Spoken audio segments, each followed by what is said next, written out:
Assalamualaikum warahmatullahi wabarakatuh. Selamat Salam. malam teman-teman semuanya. Apa kabar nih, Mas Hasan? Alhamdulillah baik Coach Dani. Alhamdulillah. Iya, Assalamualaikum ngomong-ngomong teman-teman teman-teman, semua. iya. Jadi kita spontan ini ya, Mas Hasan. Jadi saya udah kontek-kontekan udah lama pengen ketemu sama Mas Hasan dan akhirnya kita matching waktunya beberapa minggu yang lalu ya, Mas ya. Betul, betul.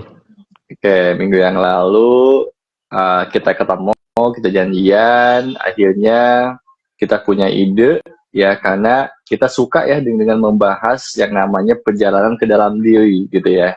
Betul. Itu apa ya? Bisa dibilang kenapa sih saya sama Mas Hasan ketemu karena punya ketertarikan yang sama gitu ya teman-teman ya. Jadi karena ini esensial banget ya Mas Hasan.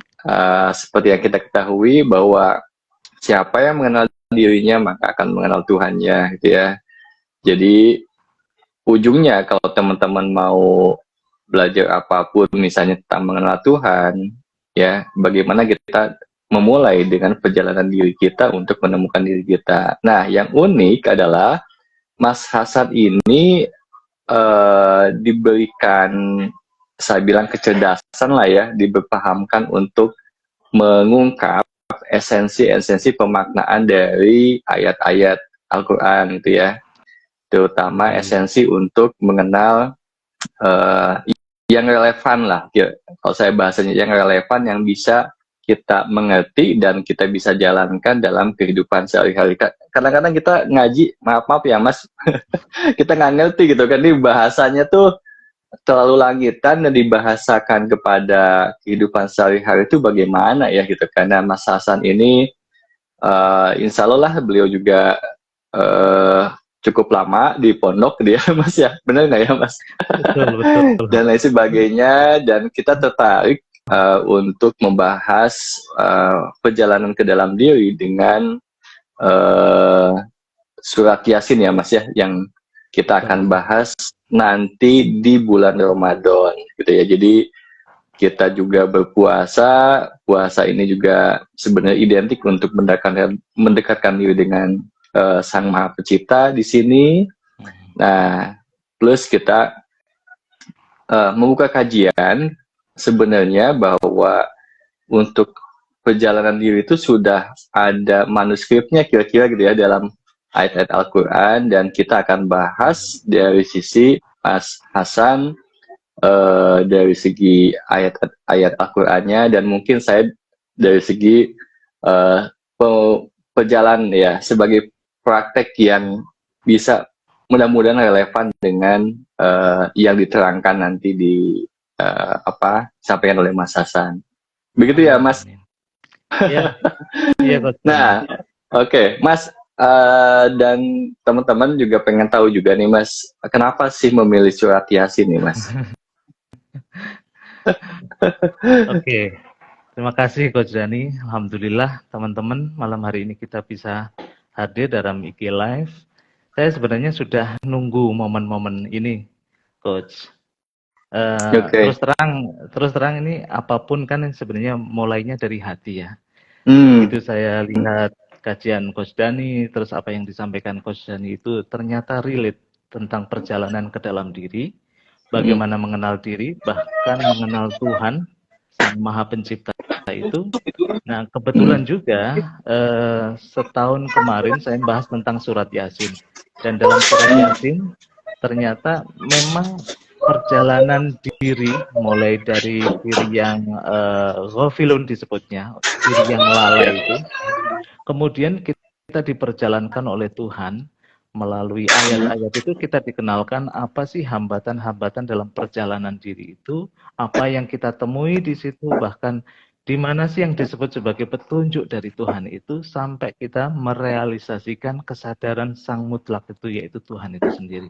Bahkan nanti teman-teman kita secara spesifik juga nanti kalau ke Ramadan, karena ini hanya preview ya Coach, mungkin nggak terlalu luas juga, nggak terlalu luas.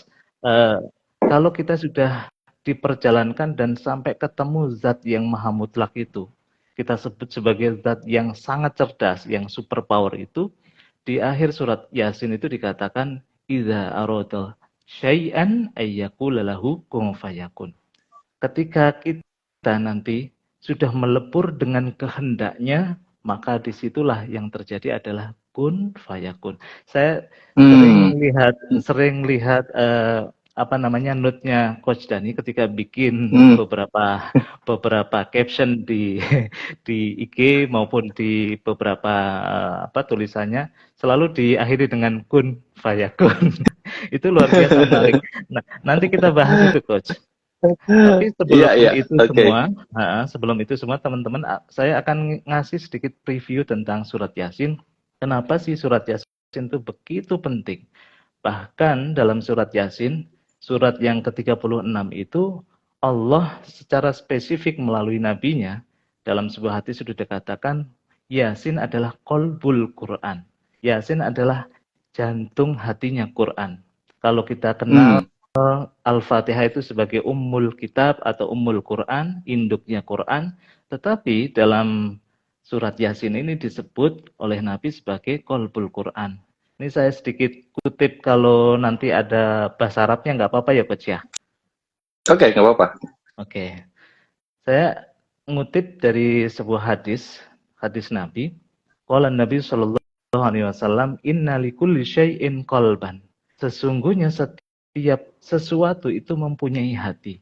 Wa qalbul Qur'ani Yasin, dan hatinya Quran itu adalah surat Yasin. Wa man qara'a Yasin, barang siapa membaca surat Yasin, kataballahu lahu bi qiraatiha qiraatal Qur'ani asyara marrat. Jadi barang siapa yang kemudian membaca surat Yasin, karena Yasin itu adalah jantungnya Quran, hatinya Quran, maka sebagaimana Quran itu dibaca ketika membaca surat Yasin, itu sama halnya menghatamkan 10 kali Quran. Begitu kita baca surat Yasin ini, satu surat itu selesai penuh, itu sama halnya kita membaca 10 kali lipat dari Al-Quran. Ini karena amazing, karena begitu dahsyat isi yang terkandung dalam surat Yasin. Nah, sebelum kita bahas tentang qalbul Quran atau jantung hatinya Quran, kita sebut sebagai surat Yasin, mungkin Coach Dani nanti juga bisa sharing ya, apa sih, mungkin teman-teman juga bisa nanti komen di kolom komentar, apa sih yang disebut sebagai hati. Nah, kita kan sering bilang bahwa coba respon masalahmu dengan hati. Gunakan hatimu. Pokoknya hati. Bahkan Nabi Muhammad juga mengatakan, Coach. Jadi, taftik kolbak. Minta fatwalah kepada hatimu. Itu Rasulullah saling mengulang-ulang itu. Yeah. Nah, ternyata kalau kita teliti dalam ayat-ayat Quran, Coach Dani, dan hadisnya Nabi juga, bahwa hati itu dibagi menjadi 3 hal. Hati yang sifatnya fisik, hati yang sifatnya batin, dan hati yang sifatnya spiritual. Nah, nanti kita bahas itu dalam surat Yasin. Makanya nih ada Coach Dani, sekaligus nanti teman-teman bisa tanya, bagaimana sih cara healing dengan hati gitu kan? Karena Coach Dani ini spesial banget ketika metode penyembuhannya kan pasti melibatkan hati di situ. Jadi kita harus tahu teman-teman, apa sih yang dimaksud hati itu. Dalam beberapa hadis maupun kalau kita merefer bahasa Arab dulu misalnya ya, hati itu maknanya adalah kolaba, sesuatu yang berbolak-balik. Itu satu makna. Tapi hati juga dimaknai bahwa dia itu adalah queen essence. Jadi puncak dari diri manusia. Nah, sebagai puncak, karena keberadaan manusia itu berlevel-level ya, ada levelnya fisik, ada levelnya batin, ada levelnya spiritual, puncaknya itu macam-macam. Dalam sebuah hadis dikatakan ada segumpal daging di dalam diri kita. Jika daging itu baik, jika daging itu sehat, maka selamatlah atau baiklah seluruh komponen tubuh kita. Nah, Nabi nyebut bahwa segumpal daging itu adalah hati. Tapi konteksnya adalah hati fisik. Maka kalau kita lihat diri kita, puncak dari diri yang sifatnya fisik, itu puncaknya di mana? Mungkin ilmu kedokteran nyebutnya adalah jantung. Makanya ketika jantung kita itu kemudian terganggu, teman-teman, maka tubuh kita oleng, tubuh kita pasti sakit. Mungkin kalau tangan kita yang lagi terganggu, tangan kemudian nggak berfungsi, stroke dan sebagainya gitu kan. Tubuh kita yang lain masih bisa jalan asal jantung ini sehat kan. Tapi begitu jantung kena serangan jantung itu, seketika juga manusia akan meninggal. Dan orang yang udah sakit jantungnya atau hatinya itu, hati fisiknya itu, pasti dia akan sulit untuk beraktivitas, sulit untuk menjalani kehidupan. Pasti begitu. Nah, bagaimana penyembuhannya nanti tanya Coach Dani. Bagaimana penyembuhan dari sisi fisik, dari sisi medis, entah itu menggunakan energi atau apa namanya kesadaran hati, nanti bisa kita tanya Coach Dani. Itu baru hati yang sifatnya fisik. Ada hati yang lebih dalam, Coach. Dalam Al-Quran itu dikatakan lahum qulubun yaqiluna biha. Manusia itu punya hati yang mana hati itu bisa digunakan untuk berpikir, akal atau memahami. Nah, konteks batin ini hati dipahami sebagai akal. Karena perbedaan yang tegas antara kita sebagai makhluk Tuhan, manusia dengan binatang, manusia dengan tumbuhan, manusia dengan mineral dan sebagainya, puncak dari kemanusiaan kita itu ketika manusia itu punya nalar, punya akal. Maka akal di sini harus sehat. Sebagaimana tadi segumpal darah yang ada di fisik kita, jantung kita itu sehat, akal kita juga harus sehat. Kita harus belajar ilmu logika, kita harus belajar bernalar yang baik dan sebagainya itu. Agar apa? Agar batin kita itu sehat. Nah, ini kan konteksnya hati juga kan. Bahkan Rasulullah dalam sebuah hadisnya juga atau dalam sebuah ayat-ayat juga dikatakan afala ta'qilun, tidakkah kamu berpikir, afala tatafakkarun, tidaklah kamu menggunakan akal nalarmu. Semuanya itu kan disapa di dalam diri kita, tidak dibeda-bedakan bahwa ini penting, di dalam penting, di fisik juga penting. Dan tak kalah luar biasanya dalam surat Yasin itu juga menyebut hati yang sifatnya spiritual. Karena bagaimana kita itu bisa bertamu kepada Tuhan, bisa kembali kepada Tuhan, ilaihi roji'un, itu juga dengan hati. Istilah Al-Quran yang lebih detail itu nyebutnya sebagai kolbun salim. Hati yang sehat, hati yang berserah, hati yang tunduk. Dalam sebuah ayat dikatakan, la yanfa'u malu wala banun. Tidak bermanfaat hartamu, wala banun, dan 3 anak-anakmu juga tidak akan bermanfaat ketika kamu hadir dan kembali kepada Allah, illa man atallaha biqalbin salim. Kecuali ketika kita mendatangi Tuhan itu dengan hati yang tunduk, hati yang berserah, hati yang pasrah. Nah, ini luar biasa, Coach. Nah, di dalam surat Yasin ini, Coach, itu tiga-tiganya disapa, tiga-tiganya itu dibahas. Makanya nanti kita dalam Ramadan ya Coach Dani, kita harus benar-benar tadarus suluk. Makanya dalam caption saya kemudian tulis suluk mengalami surat Yasin. Karena ini dahsyat. Jadi kalau tadi itu terkait kesehatan fisik, karena hati itu ada di dalam fisik berupa jantung kita, hati ada yang sifatnya batin yaitu akal kita, akal harus sehat, harus selamat, berarti kesehatan mental kan, dan yang paling dalam kita harus benar-benar mengenal hati spiritual kita. Begitu hati spiritual itu problem, maka kita tidak mungkin bisa memandang keindahan Tuhan yang luar biasa. Itu dari sisi hati. Nah, amazingnya, luar biasanya surat Yasin itu secara spesifik Rasulullah mengatakan Yasin adalah qalbul Quran. Yasin adalah hatinya Quran. Yasin adalah jantungnya Quran. Nah, itu kan luar biasa, Coach Dani ya. Iya.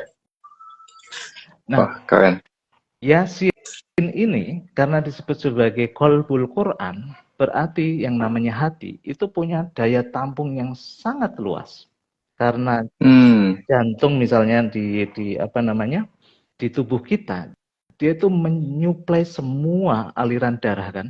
Karena tanpa jantung itu nggak tersuplai. Artinya daya tampung kolbu itu sebenarnya luas daripada instrumen diri kita yang lain. Akal itu bisa menampung sesuatu yang imaterial yang sangat luas.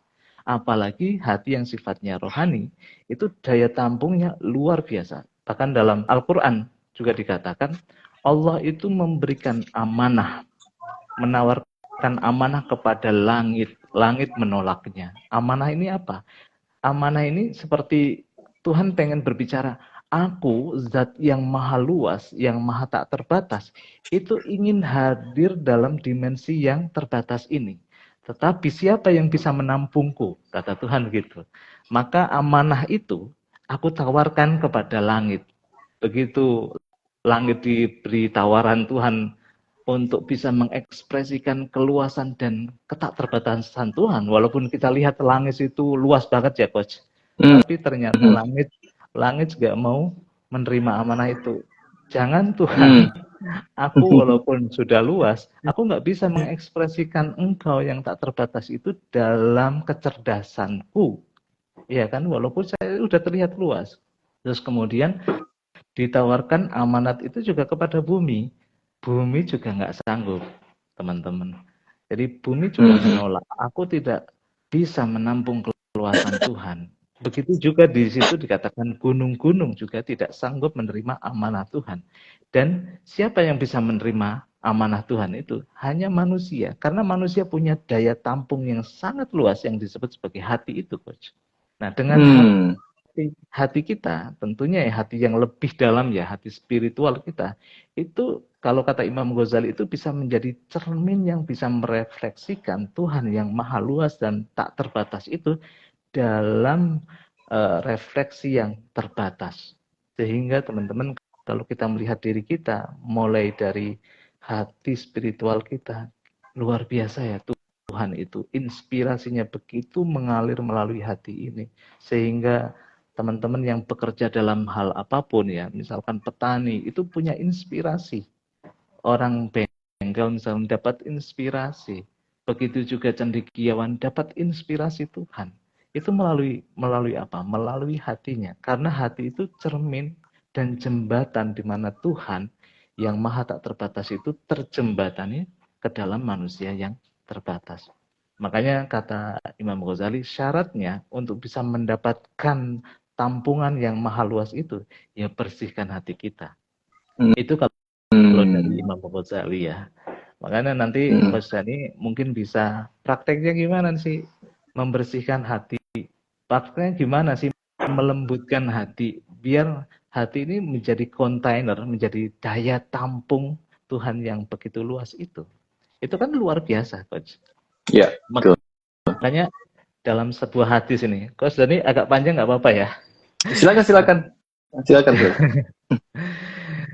Dalam sebuah hadis riwayat Imam Tirmidzi itu juga dikatakan Yasin tud'al mu'immah. Yasin itu disebut sebagai sesuatu yang meliputi, sesuatu yang menjangkau dengan luas. Ta'ummu sahibuha bi khairid daraini. Di mana orang yang kemudian mengaplikasikan surat Yasin di dalam dirinya itu, karena Yasin itu menampung keluasan Tuhan, Yasin itu orang yang sohibuha, orang yang merealisasikan surat Yasin di dalam dirinya, pasti akan juga diliputi keluasan itu. Keluasan itu di mana? Bi khairid daraini. Kebaikan-kebaikan di dunia sekaligus di akhirat. Saking luasnya tampungan surat Yasin, karena Yasin adalah simbol kolbu tadi, simbol hati tadi, maka orang yang bisa merealisasikan surat Yasin itu bisa mendapatkan dua kebaikan sekaligus, kebaikan di dunia maupun kebaikan di akhirat. Wadafi'atu wal qadiyatu. Sekaligus jika dia itu diliputi kebaikan, sekaligus dijaga, dilindungi. Wal qadiyah, dan dipenuhi dengan sesuatu yang abundant gitu. Nah, ini luar biasa. Luar biasa. Tudfa'u anhu kulli syarin. Jadi karena dia itu menampung kebaikan-kebaikan Tuhan, sekaligus Tuhan ngasih proteksi. Proteksi setiap keburukan itu Tuhan jaga. Watak dikullah hajatin, dan setiap hajat-hajat yang dipanjatkan bagi orang-orang yang kemudian mengalami surat Yasin itu, hajat-hajat itu dikabulkan oleh Tuhan, dipenuhi oleh Tuhan. Itu kan luar biasa kan? Luar biasa. Nah, surat Iya, Yasin. ya Nah, luar sedikit biasanya jadi kayak apa ya? Memvalidasi yang selama ini dialami sih. Ustaz. Lanjut, Ustaz. Gimana? Oke, Lanjut lagi. Iya. oke, terima kasih Coach Zani. Saya lanjutkan, saya ngasih sebuah cerita. Ini cerita Hmm, dari Ibnul hmm, Arabi. Ibnu hmm, Arabi itu dikenal sebagai Syekhul Akbar, guru hmm, teragung para sufi. hmm, Beliau pernah mengalami sebuah sakit keras, Coach. Sakit hmm, keras sehingga dia itu menggigil kedinginan, panas di dalam tubuhnya. Sampai terjadi ketika itu dia itu koma. hmm, Dalam komanya dia itu, dia tiba-tiba kesadarannya hadir dalam alam yang lebih tinggi, alam Jabarut, alam yang di situ ada penampakan-penampakan jin dan malaikat kan gitu. Nah, dalam mimpi setengah sadarnya, beliau merasa bahwa dia didatangi oleh orang-orang yang badannya besar, hitam, gelap gitu, yang ingin membunuh dia. Ibnu Arabi kemudian lari ke sana kemari untuk mencari perlindungan. Begitu mau dibunuh, Ibnu Arabi tiba-tiba ada sosok yang bersih, wangi, dan kemudian memendarkan cahaya yang luar biasa. Dan sosok itu kemudian membuat Ibnu Arabi yang awalnya disandra dan mau dibunuh oleh sosok-sosok yang gelap itu tiba-tiba dilepaskan, dan sosok-sosok yang gelap itu akhirnya dibunuh, dan kemudian Ibnu Arabi kemudian terlepas dari jerat sosok itu. Nah, terus kemudian Ibnu Arabi penasaran pada sosok yang wangi, yang bersih, yang ganteng. Kemudian dia tanya, wahai sosok yang bersih, wangi, dan memendarkan cahaya, sebenarnya siapa kamu? Kemudian sosok itu mengatakan, wahai Ibnu Arabi, aku adalah surat Yasin yang sering kamu baca. hmm, itu luar biasa, Coach. Kemudian Ibnu Arabi terperanjat. Oh, ternyata ini surat Yasin yang membebaskan aku. Ternyata ini surat Yasin yang menolong aku dari mara bahaya. Ternyata ini surat Yasin yang kemudian membuat aku menjadi tenang, menjadi damai, menjadi tentram.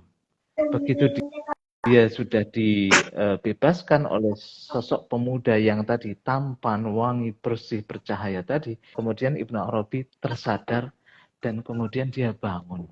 Begitu dia bangun, apa yang dilihat Ibnu Arabi?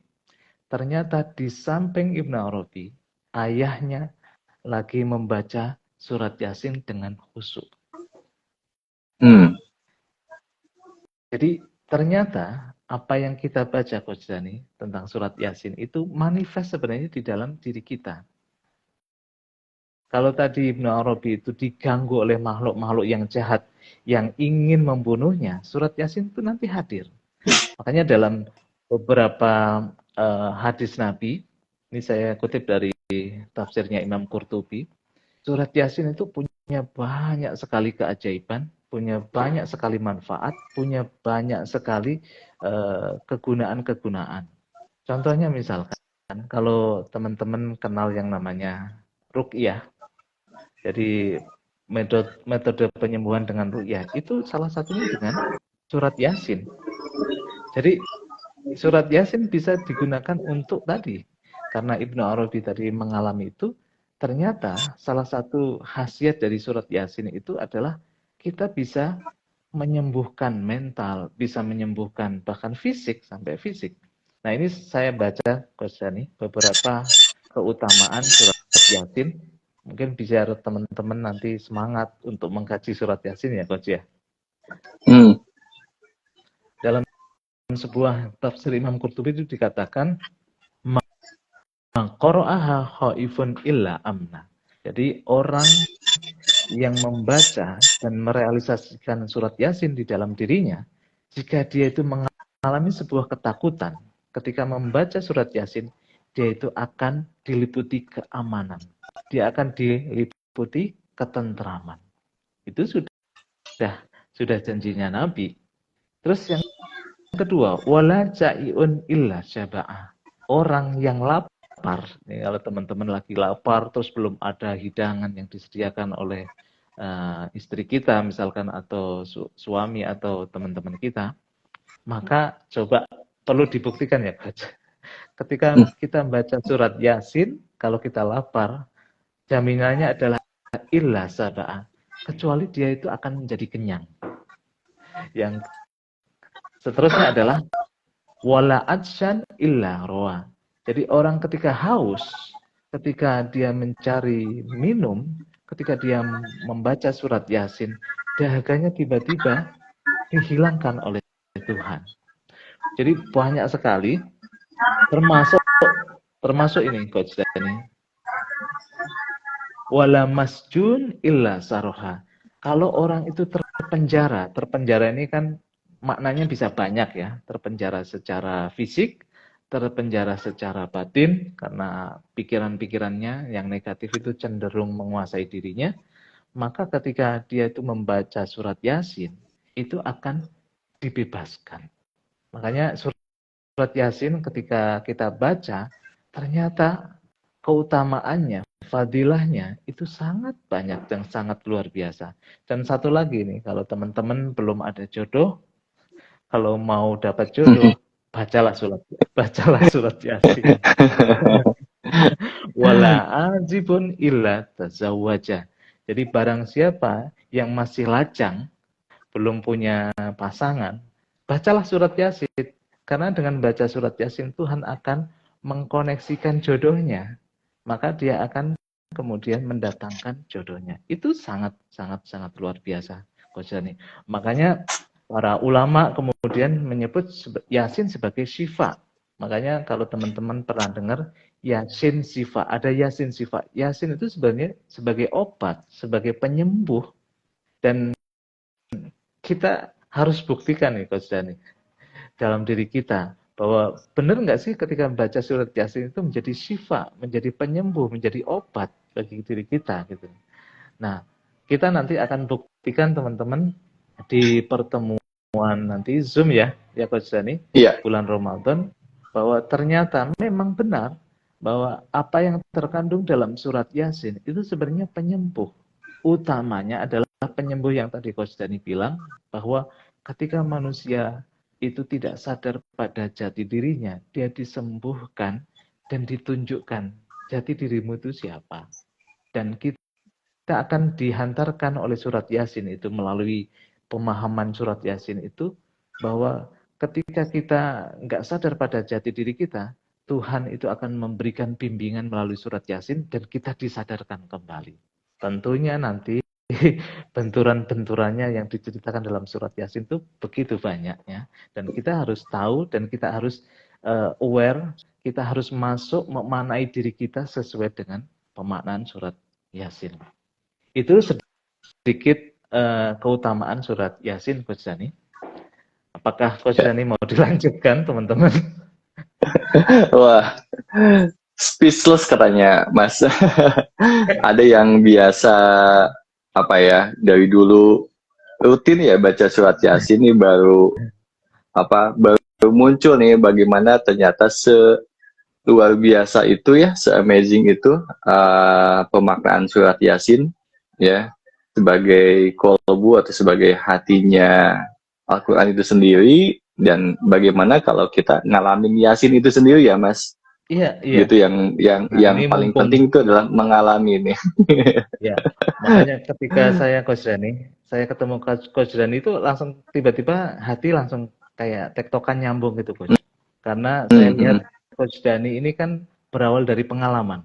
Teman-teman, Coach Dani ini ketika bikin training atau bikin pelatihan, seminar dan yang lain-lain, itu saya lihat bahwa Coach Dani memang tidak langsung mengambil dari beberapa ayat, tapi itu berasal dari pengalaman pribadi. Nah, nanti kita match-kan Coach Dani bahwa Kita ternyata apa yang dialami, elaborasikan ya. apa yang dialami Coach Dani itu sebenarnya nyambung dengan apa yang dijelaskan Al-Quran melalui surat Yasin ini.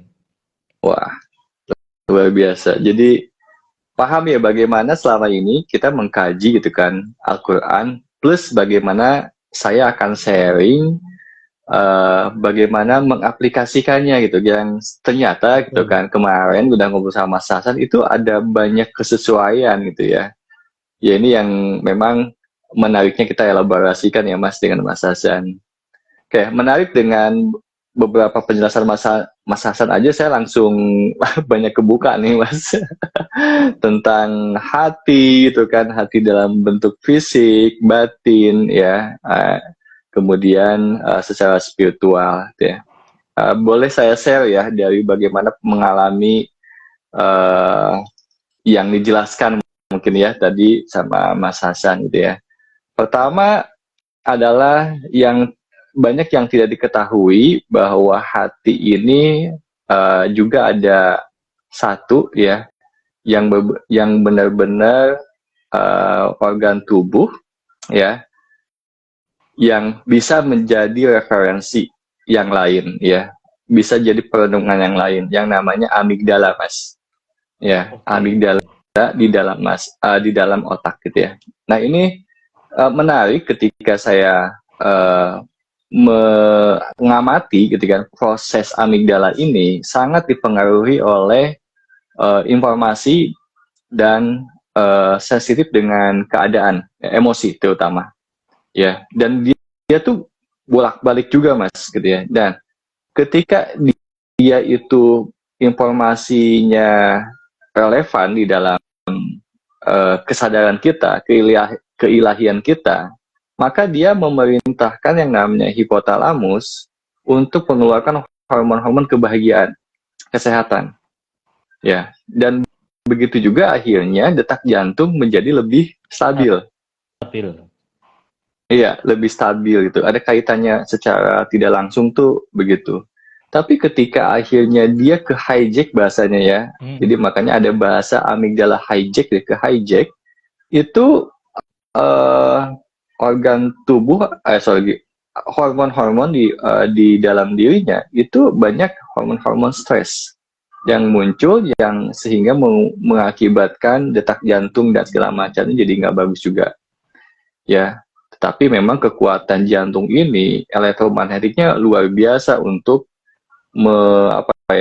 menyalurkan rasa tuh ya, memiliki elektromagnetik yang luar biasa ya, memancarkan ke semesta ya, dari jantung ini tuh. Nah ini dari pengalaman saya juga mengamati gitu ya, si amigdala ini yang mempengaruhi tubuh, yang ketika baik menjadi baik, ketika tidak itu juga jadi sebaliknya. Ini berkaitan juga dengan hati secara mental gitu ya. Ya, akalnya seperti apa gitu ya, mentalnya seperti apa, kita akan kupas juga nanti. Karena hati yang bisa masuk ke hati spiritual, kesadaran tertinggi kita, kesadaran keilahian kita, hanya bisa dicapai oleh hati secara mental yang sudah bersih ya.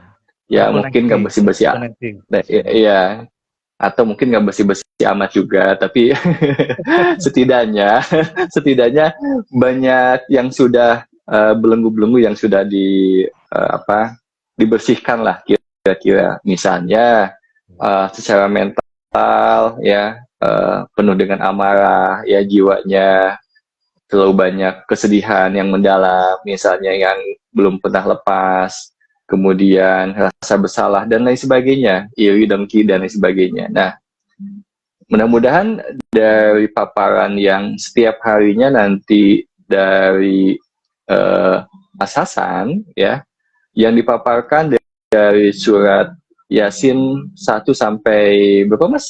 8 83. 83 ya, 83 itu ya. Uh, Mungkin juga Mas Hasan akan menerangkan mungkin satu-satu tentang bahasan surat Yasin ayat 1 sampai berapa ya, termasuk misalnya 1-3 itu tentang kolbu ya Mas ya, tentang kolbu ya, surat Yasin 4 sampai 5 itu tentang hakim dan jalan yang lurus gitu ya, dan lain sebagainya lah. Itu dielaborasikan dengan saya yang bisa menjadi lebih kegambar bagaimana mengaplikasikannya sehingga Yasin ini sudah menjadi kesadarannya kira-kira gitu ya. Karena yang saya tangkap tadi, kenapa Yasin ini menyelamatkan dia, karena Yasin ini adalah sebenarnya kesadaran itu sendiri. Betul. Ya, betul. kesadaran itu sendiri yang ketika dia datang, memang dalam kekeosan apapun, dia akan memunculkan ketenangan yang luar biasa. Saya ulangi ya, karena saya ngalamin juga. Dalam kekeosan apapun, ya, ketika kalau di sini dibilang surat Yasin, ya, tapi kalau di pengalaman saya itu dulu saya nggak ngerti gitu ya. Itulah sebuah kesadaran yang menenangkan, ya, yang saya sebut stay alpha.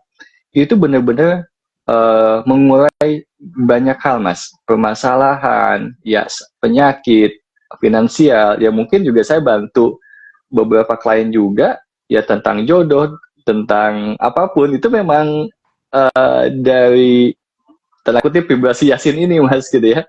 Betul. Ketenangan yang sudah menyatu dengan keilahian gitu Mas. Gimana Mas? Sedikit ngasih contoh kenapa misalkan tadi dalam situasi chaos kemudian Coach Dani menemukan tadi kedamaian itu di mana. Nah, menariknya dalam surat Yasin itu Coach, apa sih problem atau masalah manusia? Dalam surat Yasin itu benar-benar di-highlight di situ. Nabi Muhammad sebagai nanti simbolisasi Yasin itu tugasnya apa? Litundhira qauman ma undhira aba'uhum fahum ghafilun. Tugas Nabi Muhammad sebagai simbol kolbu atau simbol Yasin itu untuk apa? Untuk turun, untuk mengingatkan orang-orang yang ghafilun. Dalam surat Yasin itu disebut ghafilun. Ghafilun itu orang-orang yang lupa. Orang-orang yang lupa terhadap jati dirinya, di mana dengan kesadaran alfa tadi Coach, dengan kesadaran Yasin atau dengan kesadaran kolbu itu, manusia itu hidup harusnya terintegrasi semua dalam level yang paling dalam, yaitu diri spiritual kita. Tuhan itu hadir mengintegrasikan diri kita dari yang mental kemudian yang fisik itu terintegrasikan. Kalau bahasa Imam Ghazali itu harusnya hati jadi raja yang memimpin. Menjadi masalah ketika yang memimpin itu adalah politisi. Nanti jadikan alat politik semua, Coach. Nah, politisi dalam diri kita, Imam Ghazali nyebut, itu adalah dimensi-dimensi setan kita. Nanti dimensi-dimensi setan lebih konkret lagi nanti kita jelaskan dalam kajian aja ya, Coach ya. Ada lagi dimensi kehewanan kita. Ketika dimensi kehewanan kita itu lebih dominan, contohnya syahwat, pengen memiliki sesuatu itu lebih dominan, dan itu kita entertain terus di dalam diri kita, maka akan menjadikan chaos. Maka harus kembali kemana? Kata Nabi, istafti qalbak, kembalilah kepada hati. Jadikanlah hati sebagai pemimpinmu, jadikanlah hati sebagai pengharmoni semuanya. Nah, nanti konteksnya tubuh, Yasin atau hati itu konteksnya di mana? Nanti mungkin Coach Dani bisa mengelaborasi lebih luas lagi. Misalnya, ada nggak kaitannya ketika kita nafas? Itu dengan tiba-tiba di dalam diri kita itu juga ikut tenang. Karena Coach Dani, orang yang pasti nafasnya nggak beraturan. Ya nggak? Orang yang lagi cemas, orang yang lagi kemudian ketakutan, pasti nafasnya, jantungnya itu tadi yang saya sebut sebagai hati, walaupun tadi Coach Dani juga lebih dalam memetakannya, itu pasti tidak beraturan. Maka menenangkan atau merujuk lagi kepada kolbu yang ada dalam fisik, itu akan terkoneksi dengan kolbu yang ada di batin. Dengan kesadaran mental, tiba-tiba ketika kita hening, meditasi, mulai dari nafas, mengatur nafas yang lembut, nafas yang disadari, nafas yang kemudian kita bisa harmonikan, tiba-tiba mental kita yang awalnya berkecamuk tiba-tiba reda. Nah, makanya teman-teman, ketika saya tadi sebutkan ada hati secara fisik, hati secara batin, dan hati secara spiritual, harusnya ini terkoneksi satu sama lain. Iya, Begitu ini tidak terkoneksi, maka ya chaos. betul. Pikiran kita kemana, tubuh kita kemana. Tubuh lagi makan, pikiran kita ngebayangin yang lain. Kan chaos itu sebenarnya kan, nggak Iya, nyambung. iya. Makanya Yasin ini, kalau kata Nabi, itu ditujukan untuk orang-orang yang ghafilun, orang-orang yang lupa bahwa sebenarnya di dalam dirinya ada ilahiyah, Hmm, ada sisi ketuhanan yang selalu mengontrol dirinya. Bahkan melalui hati itu, Tuhan dihadirkan. Kayak tadi saya bilang bahwa satu-satunya dimensi yang bisa menampung keluasan Tuhan itu hanyalah hati. Dan dari hati hmm, inilah sebagai jembatan, sebagai disebut sebagai sirotol mustaqim nanti kan. Itu hmm. bisa mendamaikan sesuatu yang ada di bawahnya hati. Iya. Perasaan-perasaan kita menjadi stabil, terus kemudian naluri-naluri kehewanan kita jadi stabil, naluri-naluri kesetanan kita jadi stabil. Makanya kuncinya itu ada pada hati. Dan Hmm. orang yang lupa mengelola hatinya, orang yang lupa menjadikan hati sebagai pemimpinnya, sebagai rajanya, maka keoslah seluruh kerajaan dirinya. Pasti Wow. amburadul. Pasti amburadul. Makanya jangan pernah, kata Imam Ghazali, jangan pernah jadikan hawa nafsu itu jadi raja. Kayak Hmm, hmm, misalnya orang yang nggak punya pengalaman, ini bukan kemudian mengunderestimate rakyat sipilnya, enggak. Tapi orang yang belum punya pengalaman memimpin, itu ketika kita jadiin pemimpin, jadiin raja, maka chaos. Maka yang ada apa? Naluri hewannya untuk menumpuk kekayaan, kemudian pengen berkuasa, itu kan sebenarnya naluri kehewanan kan. Dikasih hmm, satu amanah memimpin kurang, tambah lagi kurang, nambah lagi, itu kan sebenarnya naluri kehewanan. Satu hmm, porsi makanan pengen nambah lagi. Sebenarnya yang makan apa? Yang makan mulut kita, atau yang makan adalah naluri kehewanan kita yang nggak pernah akan puas. hmm, Sebenarnya hmm. yang bikin chaos kan itu. Dikasih satu, Iya. misalkan satu amanah uang 10 juta, kurang. Pengennya 1 miliar, pengennya dikasih lagi, pengennya 1 triliun, dan sebagainya.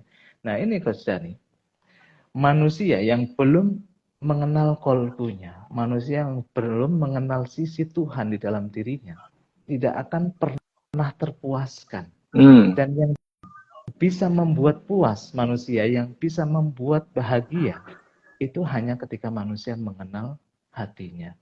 Karena Wah. manusia itu mengenal hati, mengenal diri, dia akan terbuka dimensi yang sangat luar biasa luas, ilmu yang sangat luas. Dalam Al-Quran juga dikatakan ilmu min ladun hakim, ilmu laduni, ilmu dari sisi Tuhan langsung.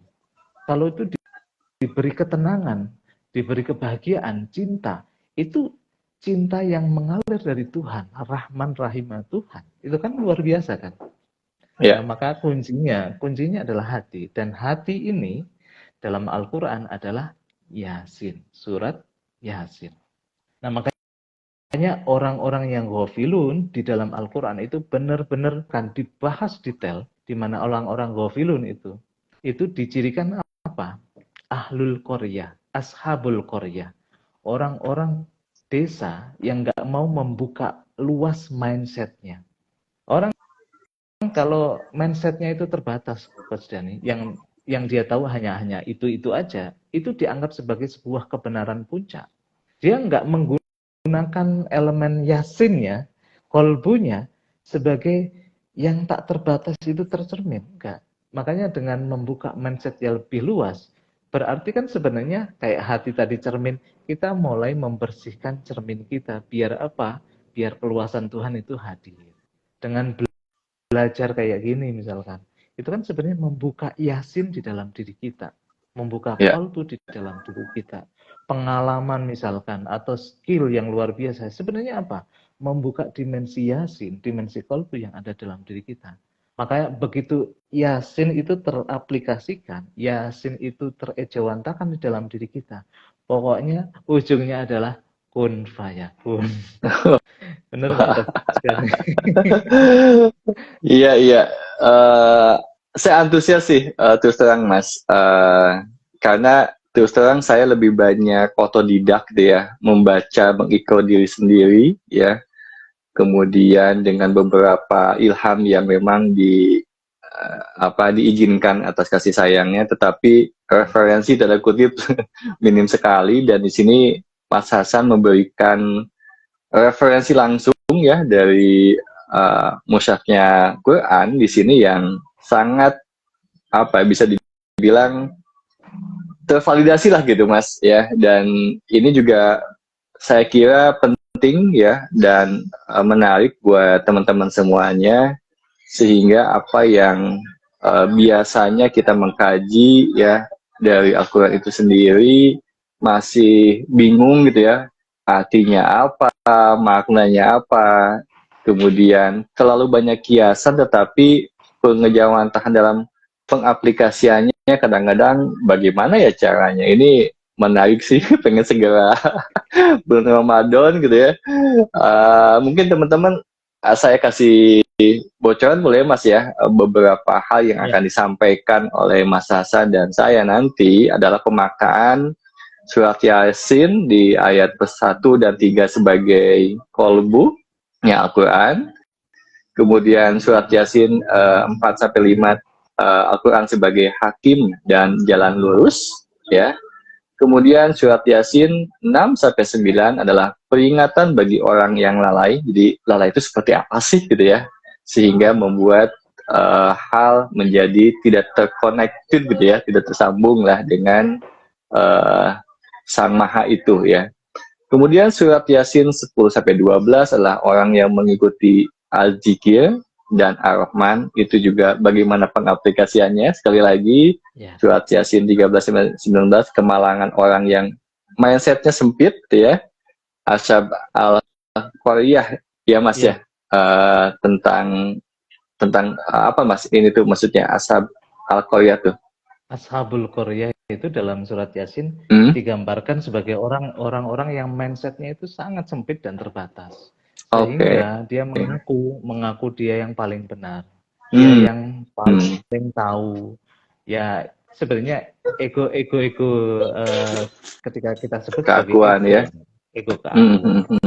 Dan menariknya surat Yasin ketika membahas Ashabul Qaryah, orang yang mindsetnya sempit, ego keakuannya lebih didominankan, itu pasti nanti ada pembahasan tentang neraka. Nah, nanti neraka jangan dimaknakan yang gimana-gimana enggak ya. Karena neraka hadir di dalam diri kita. Begitu di kehidupan kita juga, betul. Itu kan sebenarnya kita akan benturan dengan orang lain, bahkan benturan dengan cara pandang kita sendiri, Coach. Mengalami penderitaan dari dirinya sendiri ya. Betul. Bahkan nanti dibahas tentang ada setan, iblis. Iblis itu seperti apa di dalam diri kita yang kemudian mendorong kita untuk tadi ego itu muncul. Makanya surat Yasin ini kalau saya rasakan Coach, ini kayak perjalanan kita pribadi menuju Tuhan, tapi bagaimana di perjalanan itu Tuhan itu ngasih tahu bahwa yang kamu alami begini loh, yang kamu alami begini, yang kamu alami begini. Dikasih kayak kisi-kisi gitu ya Mas ya. Betul. Asik. Semua ini kan sebenarnya akar dari suffering kan, penderitaan kan. Ya. Yang bisa menjadi jalan cahaya ya. Iya Mas ya. Betul. Oke. Saya boleh lanjut Mas ya dari mindset yang tadi Ashab al-Qaryah itu mindset yang sempit ya. Kemudian juga di surat Yasin 20 sampai 27 itu pemaknanya adalah memadinahkan diri atau memiliki orang yang mindsetnya luas, ya, kebalikan dari yang sebelumnya ya. Kemudian surat Yasin 28 sampai 36 adalah tentang siksa dan penyesalan bagi ashabul qaryah yang tadi dibahas ya gitu. Kemudian surat Yasin 37 sampai 44 adalah tentang transformasi diri dari kegelapan batin menuju cahaya Tuhan. Nah, dan bagaimana nanti pengalamannya seperti apa, how to-nya juga penting ya, biar nanti Yasinnya nanti dialami. Kemudian surat Yasin 45 sampai 50 itu kesadaran takwa atau bahasa yang dikenal kalau di istilah Jawa tuh eling lan waspodo gitu ya. Gitu, kewaspadaan, sadar dan waspada gitu. Itu kesadaran takwa itu. Kemudian surat Yasin 51 sampai 59 adalah kematian, kebangkitan, balasan, dan penghuni surga. Pemaknaannya seperti apa nanti juga akan diterangkan. Kemudian surat Yasin 60 sampai 65 itu tentang apa itu setan, iblis, dan jalan yang lurus ya. Jangan-jangan yang bukan bayangan ilusi yang biasa orang ngomong gitu ya, yang tandukan atau apalah gitu ya. Kemudian surat Yasin 66 sampai 70 adalah Al-Qur'an sebagai petunjuk ya, bukan syair ya. Benar-benar petunjuk nih, bukan cuma syair doang gitu ya. Yang bisa kita yang namanya petunjuk ya pasti kita bisa ikuti gitu ya. Kemudian ini kan sebenarnya kayak message bagi kita ya, ketika orang memperlakukan Al-Qur'an hanya sebatas baris-baris syair dan puisi gitu kan. Karena pada zaman dulu di apa namanya? Di peradaban jahiliyah itu tuh selalu mengunggul-unggulkan bahwa syairnya, puisinya yang paling baik itulah yang paling terhormat. Makanya puisi atau syair-syair yang terbaik biasanya digantungkan di dinding Ka'bah. Nah, Al-Qur'an pengen menegaskan ini bukan hanya syair, walaupun di situ sangat luar biasa ya, secara apa namanya? Secara syairnya, secara apa namanya? Ketika dibunyikan itu luar biasa, rima dan ritmenya luar biasa kan. Tapi Quran pengen ngasih tahu bahwa Quran itu bukan hanya untuk dibaca bagus-bagusan, untuk diperlombakan keren-kerenan, enggak. Di dalamnya ada petunjuk, di dalamnya ada hidayah di situ. Nah, kadang-kadang kita lupa. Bukan berarti nggak boleh ya kita terus qori, terus kemudian menghafal Quran, terus kemudian bermusabaqah, perlombaan baca Quran dengan indah dan sebagainya, enggak. Tapi lebih dalam dari itu kita harus menyelami petunjuk itu apa di dalamnya. Yang paling penting gitu ya, bagaimana mengaplikasikannya gitu ya. Gitu yang paling penting. Oke. Boleh lanjut ya Mas, ada 5 lagi ya. Surat Yasin 60 sampai 65 itu tentang Al-Qur'an sebagai petunjuk ya. Oh, yang tadi udah ya, petunjuk dan bukan syair. 71 sampai 76 adalah tentang cara menundukkan jiwa kebinatangan. Ya, nanti juga prakteknya seperti apa, kita akan elaborasi ya. Dan surat Yasin 77 sampai 80 adalah menjadi penantang Tuhan. Tanda kutip ya. Kemudian yang terakhir surat Yasin 81 sampai 83 adalah tentang energi Tuhan dan teknologi kun fayakun. Jadi finalnya ini nih teman-teman ya. Jadi ketika sudah ngalamin ya dari surat Yasin 1 sampai ke 80 ya, dan energi Tuhan itu sudah menjadi bagian dirinya. Kira-kira gitu ya Mas ya? Betul Coach Dani. Gitu. Nah, ini akan disampaikan oleh Mas Hasan, ditemani oleh saya selama 10 hari gitu Mas? Paling nggak 15 hari. Oh, atau kalau 15 hari. Atau bisa misalkan teman-teman karena ada mudik dan sebagainya, mungkin kita agak padatkan juga nggak apa-apa Coach Dani. Oke, jadi kita rencananya 15 hari dulu ya. Ini menemani teman-teman juga dalam berpuasa. Kemudian jamnya itu di jam Habis 5 atau jam 5.30 habis subuh lah ya, habis subuh.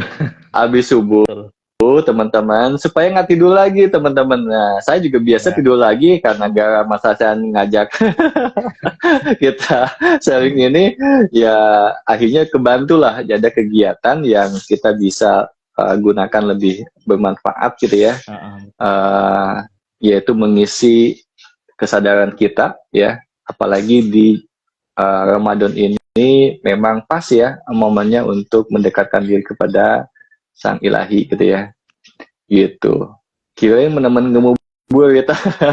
Nanti sambil sambil masak gitu ya. Iya, sambil masak, sambil goreng, tapi dengerin Yasin gitu ya. Sambil goreng gitu ya. Ya, nanti kita pertimbangkan lah nanti pasnya apakah coba menurut teman-teman gimana? Saya pengen tahu juga nih. Apakah cocoknya kuliah subuh atau kuliah sore hari sambil nemenin masak? Tapi Coach Dani, kalau kemarin kan Coach Dani bilang memang habis subuh ya. Tapi saya juga akhirnya tergerak hati saya. Oh iya ya, habis subuh. Kenapa Hmm, habis subuh? Ternyata begitu kita bangun pagi, kesadaran kita itu fresh. Belum kena hack, fresh ya Mas. ibaratnya belum kena hack aktivitas yang lain gitu loh. Betul betul. Nah ini tuh Jadinya luar biasa, iya. Coach, kalau habis subuh. Saya sih apa ya, setuju ya Mas ya. Jadi pada pagi hari itu agak ngantuk-ngantuk sedikit memang ya, agak ngantuk-ngantuk sedikit itu kan masih kondisi alfa Mas, teman-teman. Betul, betul, betul. Nah, itulah langsung masuk karena dijajalin terus menerus tiap subuh gitu ya. Dalam kondisi alfa, kesadaran seperti ini Hmm. ya. Lebih Jadi gampang masuk kan, Coach? nggak, iya, gampang masuk dan bisa, karena ini jadi habit nantinya, insya Allah teman-teman ini bisa menghantarkan teman-teman ketika Idul Fitri itu bukan cuma perayaan formalitas, tapi benar-benar merayakan kemenangan akan kesadaran ini yang sudah menyatu ini. Itu Ya, sih teman-teman. ya. Gitu ya Mas. Ya, ya, ya, betul, Coach Dani. Kalau saya setuju sih habis Gitu. subuh. Ya, saya juga kadang-kadang habis subuh ketika puasa itu ya tidur sama Coach. Tapi Iya, saya iya. antusias ketika ketika gini ya, kesadaran masih benar-benar hening, murni itu kita justru isilah dengan nama Tuhan, isilah dengan Quran, isilah dengan ya kalam ilahi lah. Itu Iya, luar iya. biasa sih, Coach. Iya, iya. Ya ini juga katanya jangan sampai juga habis subuh ya kita dengerin ini sambil tidur juga ketiduran nantinya. Betul. Aduh. Ya ini makanya di sini teman-teman kemarin juga ngobrol ini ada komitmennya nggak sih gitu kan, tadinya kita mau bebasin aja siapa aja boleh, tapi dari pengalaman kalau tidak ada komitmen ya begitu gitu kan, karena merasa tidak ada komitmen, tidak ada kontribusi gitu ya, feel free gitu kan, jadinya menyempelekan kajian ini atau waktunya yang sebenarnya ini berharga. Jadi nanti silakan teman-teman, kita akan buka kontribusi, infaknya bebas, gimana teman-teman aja, minimal ada komitmen ya, menandakan simbol bahwa teman-teman berkomitmen mengikuti ini, begitu ya. Juga teman-teman juga menghargai bahwa ini sangat bernilai untuk kita semuanya gitu ya, begitu. Dan kita akan mulai di tanggal berapa ya Mas? Eh, terserah Coach Dani, tanggal 2 oke, tanggal 3 oke. Yang jelas jangan Maksudnya 2 tanggal 5 Ramadan ya. ya. Iya. Iya, iya. Ya mungkin di tanggal 2 atau tanggal 3 ya. Ya. Kalau tanggal 1 bisa pemanasan dulu. Gitu.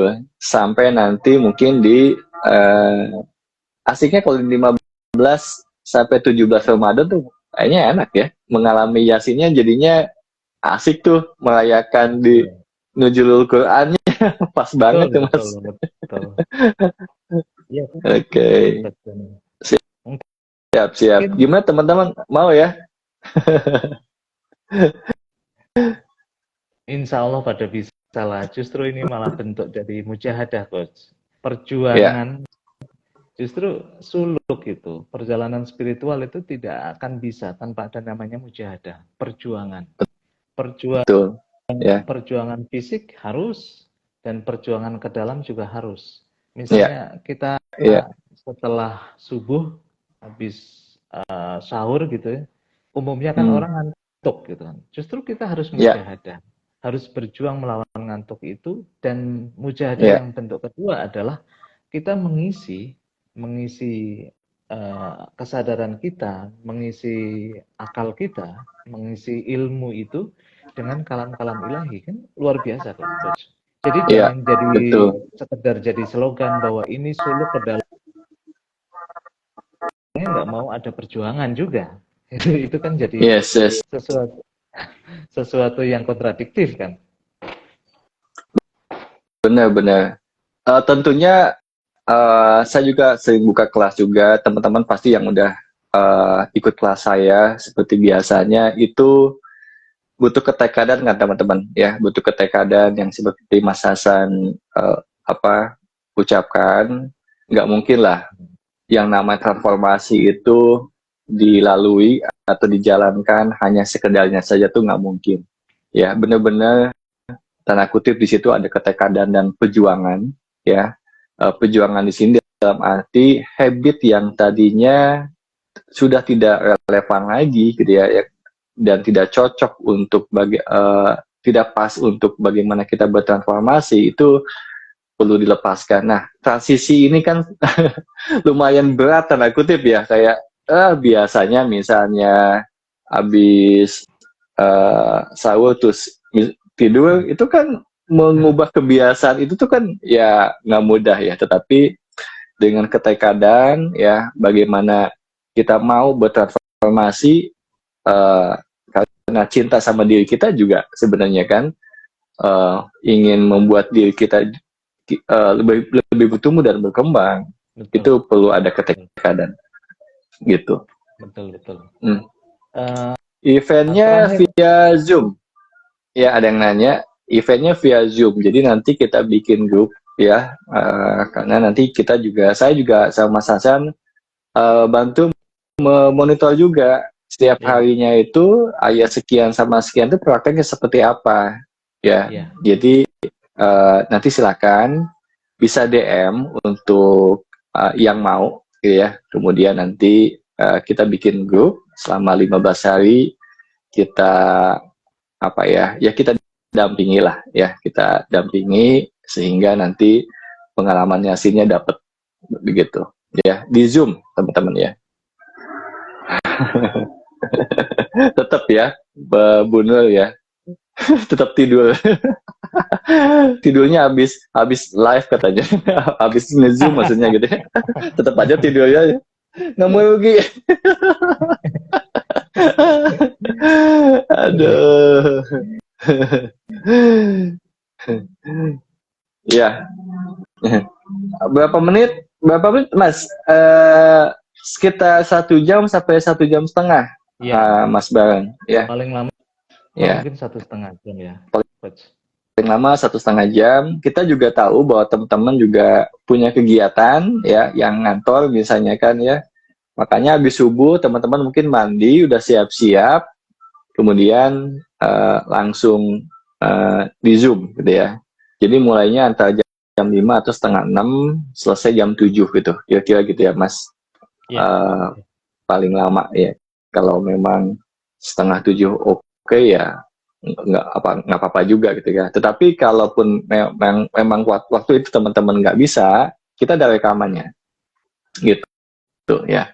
Kita bisa share rekamannya juga begitu ya. Ada pertanyaan teman-teman? Jadi kita bahas satu-satu ya. Tadi yang saya udah jelaskan juga ya, bocorannya apa aja yang nanti disampaikan ya. Itu yang akhirnya kita dalami dan bagaimana mengaplikasikannya gitu. Oke. Waktunya pas sambil ngopi dan ngerokok enak kali ya. Iya, bebas.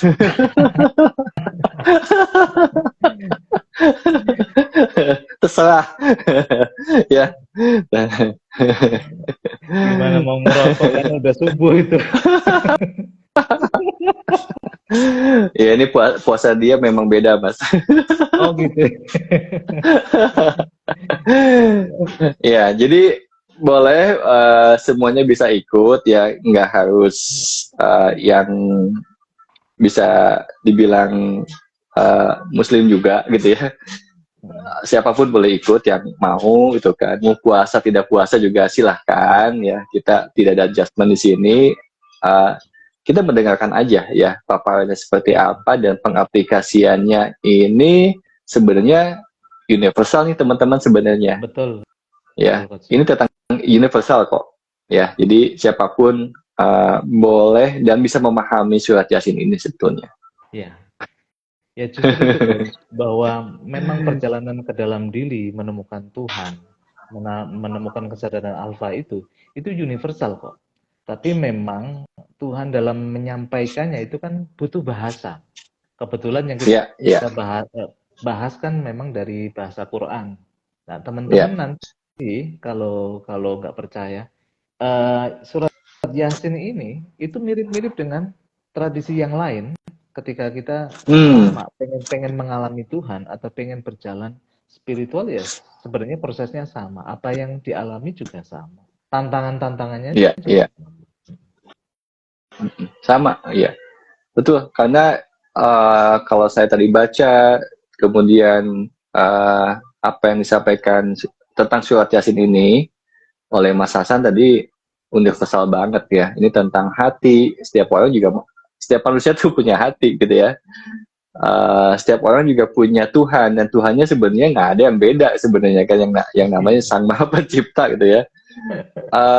Yang namanya jiwa dan tubuh juga sama aja, nggak ada yang berbeda ya. Punya jantung ya, punya otak yang tadi ya, punya amigdala gitu kan sama aja dan cara kerjanya juga sama. Nah kita bahas bagaimana sih mencapai Yasin yang tadi kenapa sampai bisa berpengaruh seperti itu ketika khusyuk. Nah ya, ketika ngalamin khusyuknya Yasin itu seperti apa? Nah ini akan kita selami dalam perjalanan diri. Sekali lagi, hanya untuk yang berkomitmen ya dan bertekad saja gitu. Kalau enggak hanya ngumpul-ngumpulin pengetahuan dah banyak banget ya uh, hobi banget ngumpulin pengetahuan oh, tapi ketika banyak.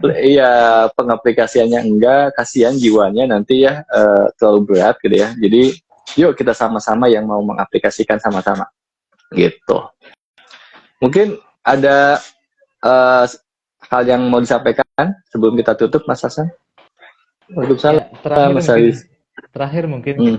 ya Coach Dani bahwa kalau orang itu sudah mengalami yasin atau kesadaran hati itu yang dimana kesadaran hati itu adalah penampung dari keluasan Tuhan itu nanti kita akan kerasa ketika membaca surat yasin Coach Dani. Hmm. Jadi yasin sendiri itu nanti kita akan tahu maknanya yasin itu apa. Yasin kan sering Betul. kita baca yasin yasin yasin Hmm. padahal sebenarnya kita nggak paham maknanya yasin. Ternyata dalam Yes. beberapa tafsir para ulama itu yasin itu dimaknakan apa? Sapaan lembut Tuhan kepada diri kita. Yasin Hmm. itu maknanya apa? Yasin, wahai kekasihku. Bagaimana Aduh. kita coba rasanya disapa Ah. Tuhan, wahai kekasihku. Iya, memang konteksnya Ah. ketika Yasin itu diturunkan kepada Nabi Muhammad, Nabi Muhammad disapa lembut oleh Tuhan, Yasin, wahai kekasihku, wahai Nabi.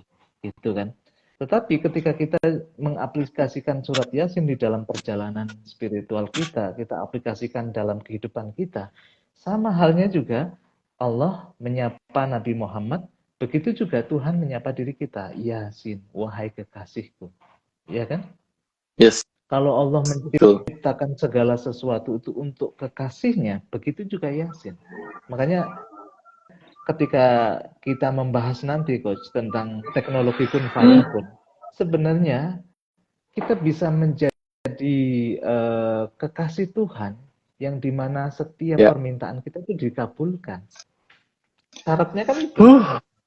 Ya. Misalnya coach Dani lagi, mohon maaf ya, lagi Hmm. dulu momen-momen honeymoon, apa yang Hmm. diminta oleh istrinya kan, aduh, sulit nolaknya kan gitu. Nah, iya, betul.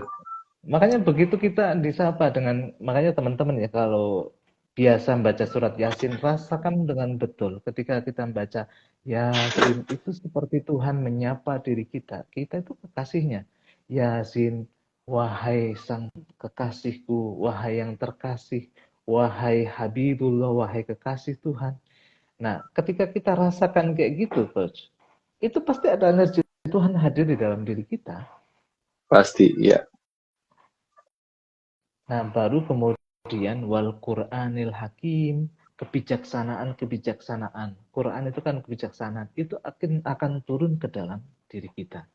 Selama kita belum merealisasikan Yasin di dalam diri kita, nggak mungkin kita bisa disapa Tuhan dan diturunkan kebijaksanaan itu.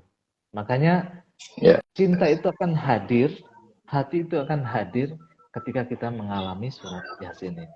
Itu aja sih Coach untuk ini ya, penyemangat teman-teman. Wah. Aduh, gimana ya? Speechless sih. Ya tanda kutip karena sudah ngalamin. Ini bukan karena ujub. Ini pasti juga kasih sayangnya juga. Saya mengalami juga, ya Mas Hasan juga, dan teman-teman di sini yang sudah dibersamai sama saya kemarin juga, ini pasti akan sangat apa ya, selaras dengan apa yang kita pelajari selama ini, bahwa kita adalah sebenarnya sebagai percikan cinta ilahi gitu ya. Bayangin kita sebagai percikan cinta ilahi yang disapa oleh sang sumber cinta itu sendiri ya. Yasin, aduh itu gimana ya rasanya gitu ya. Dan bayangkan itu baru disapa ini aja Coach, baru disapa kekasih kita aja kita udah meleleh ya. Apalagi yang nyapa itu sang kekasih itu sendiri gitu. Iya, benar. Dan ini tuh apa ya? Kalau teman-teman merenungi ini, teman-teman, apapun yang teman-teman miliki atau yang teman-teman kejar selama ini dan lain sebagainya, nggak akan ada yang bisa menggantikan perasaan ini. Ini sangat tak ternilai. Dan sebenarnya kenapa orang-orang yang tadi Mas Hasan selalu tidak terpuaskan? Karena masih ada kekosongan atau kehampaan yang sebenarnya adalah belum menemukan ini, teman-teman. Tapi kalau sudah menemukan ini, teman-teman bekerja, teman-teman menjadi seorang istri, menjadi seorang suami, bapak, ibu, anak, atau jadi apapun deh, itu sudah lengkap. Betul. Ya, sudah lengkap. Ya, lengkap di sini itu sudah dalam yang suka saya sebut bahagia tanpa syarat gitu ya, sudah ada, udah di sana. Dan itu akhirnya menjalani kehidupan itu dengan penuh ketenangan dan penuh dengan kemudahan. Nah, itu mah udah nggak perlu dipertanyakan lagi ya, kayak hukum gravitasi. Kalau kita lempar ke atas pasti ke bawah, pasti aja. Kalau udah ngalamin ini tuh, hidup teman-teman tuh pasti kita semua akan mendapat kemudahan, begitu ya. Dan teman-teman yang udah ngalamin juga apa ya, bisa menyaksikan itu juga ya, gitu. Ini indah banget sih bahasanya sih Mas Hasan, dan teman-teman juga setuju ya, teman-teman. Getarannya sudah mulai kerasa ya. Sampai ada ya Mbak Devi ada apa, mewek jalan tanda kutip itu karena kerasa gitu kan. Kita nggak hanya menyebutkan yang namanya Maha Pengasih, Maha Penyayang, ya Rahman, ya Rahim yang selalu dibaca-baca, jangan-jangan cuma lip sync doang gitu ya. Tapi ini benar-benar kita merasakan getaran Sang Maha Pengasih dan Maha Penyayang itu. Oke, Mas Hasan, terima kasih untuk reviewnya malam hari ini, dan teman-teman setuju ya, nanti kita sama-sama ya melakukan perjalanan ini dengan surat Yasin 15 hari, dan mudah-mudahan ini menghantarkan teman-teman juga untuk kembali ke fitrah ya, untuk menjadi diri sejati dan menyatu dengan yang Maha Pengasih dan Maha Penyayang itu sendiri. Amin. Oke, terima kasih teman-teman semua juga yang sudah hadir. Nanti ditunggu pengumumannya, infonya. Mungkin Mas Hasan juga nanti akan memposting juga ya flyernya seperti apa. Dan kita nanti akan buat grup ya untuk perjalanan menyelami diri ini dengan surat Yasin. Sekali lagi terima kasih Mas Hasan dan teman-teman semuanya. Assalamualaikum warahmatullahi wabarakatuh. Terima kasih teman-teman yang hadir. Terima kasih semuanya. Nuhun.